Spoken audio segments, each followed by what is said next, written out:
எல்லாருக்கும் வணக்கங்க. இந்த பொங்கல் டைம்ல நிறைய பேர் கால் பண்ணியிருந்தீங்க. இந்த மாதிரி பொங்கலுக்கு டிக்கெட் போட்டங்க, 60 நாளுக்கு முன்னாடி போட்ட 2-3 டிக்கெட் கன்ஃபார்ம் ஆச்சு, 2-3 டிக்கெட் கன்ஃபார்ம் ஆகல. தட்கால் டிக்கெட் போட்டேன், அது 2-3 டிக்கெட் கன்ஃபார்ம் ஆச்சு, 2-3 டிக்கெட் கன்ஃபார்ம் ஆகல. என்ன பண்றது, என்ன ப்ரொசீஜர் அப்படின்னு கேட்டிருந்தீங்க. உங்களுக்கு தெளிவான விளக்கத்தை நான் கொடுத்துட்டேன். இதை வந்து நம்ம மக்கள் எல்லாரும் தெரிஞ்சுக்கணும் அப்படிங்கிறதுக்காக நான் இந்த வீடியோ போடுறேங்க. இப்போ நீங்க டிக்கெட் 60 நாளைக்கு முன்னாடி போட்டாலோ, ஒரு நாளைக்கு முன்னாடி போட்டாலோ தட்கால் டிக்கெட் போடுறீங்க. இந்த மாதிரி இஷ்யூஸ் எப்போ வரும்னா பொங்கல் டைம்ல, தீபாவளி டைம்ல, முகூர்த்தம் இருக்கிறனால இந்த மாதிரி டைம்ல வரும். சேட் வந்து இப்போ 8 மணி நேரம் டு 10 மணி நேரத்துக்கு முன்னாடியே ப்ரிப்பேர் ஆயிருதுங்க. சேட் ப்ரிப்பேர் ஆனதுக்கு அப்புறம் தான் நமக்கு டிக்கெட் கன்ஃபார்ம் ஆச்சா ஆகலையான்னு தெரியும். நீங்கள் ஒரு இதில் 4 டிக்கெட்டோ 5 டிக்கெட்டோ போட்டிருக்கீங்க, ஒரு டிக்கெட் கன்ஃபார்ம் ஆயிருது, மீதி டிக்கெட் கன்ஃபார்ம் ஆகலை. இது சேட் ப்ரிப்பேர் ஆனதுக்கப்புறம் தான் உங்களுக்கு தெரிய வருது. ஸோ அப்போ வந்து கேன்சல்ங்கிற பட்டன் வந்து உங்களுக்கு தெரியாது. அப்போ எப்படி நம்ம பணம் திரும்ப பெறது அப்படிங்கிறது தான் இந்த வீடியோவில் நம்ம பார்க்க போகிறோம்.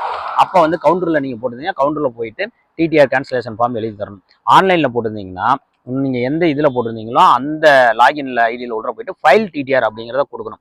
ஃபைல் டிடிஆர்னு கொடுத்துட்டு வெயிட்டிங் லிஸ்ட்டில் யார் இருக்காங்களோ அந்த டிக்கெட்டை மட்டும் கேன்சல் பண்ணிவிட்டு கன்ஃபார்மாக இருக்கிறவங்க ட்ராவல் பண்ணலாம். இதில் என்னன்னு கேட்டிங்கன்னா ஆட்டோ கேன்சலேஷன் ஆகாது, நாம தான் கேன்சல் பண்ணணும். அதே மாதிரி வந்துட்டு இல்லை எனக்கு கேன்சல் பண்ண விருப்பம் இல்லை, நான் ட்ராவல் பண்ணுறேன் அப்படின்னீங்கன்னா நீங்கள் கன்ஃபார்மாக ட்ராவல் பண்ணலாம். உங்களுக்கு எந்த ஃபைனும் போட மாட்டாங்க. அந்த வெயிட்டிங் லிஸ்ட் டிக்கெட்லேயே நீங்கள் ட்ராவல் பண்ணுறதுக்கு அலவுடு. உங்களுக்கு யார் கன்ஃபார்ம் டிக்கெட் இருக்காங்களோ அவங்க சீட்டில் நீங்கள் உட்காந்துக்கலாம். இல்லை யாராவது உங்கள் கோச்சில் வரல அப்படின்னா டிடிஆர் வந்து ஏதாவது சீட் அவைலபிள் இருந்ததுன்னா உங்களுக்கு அந்த சீட்டு கன்ஃபார்ம் பண்ணி தருவார்.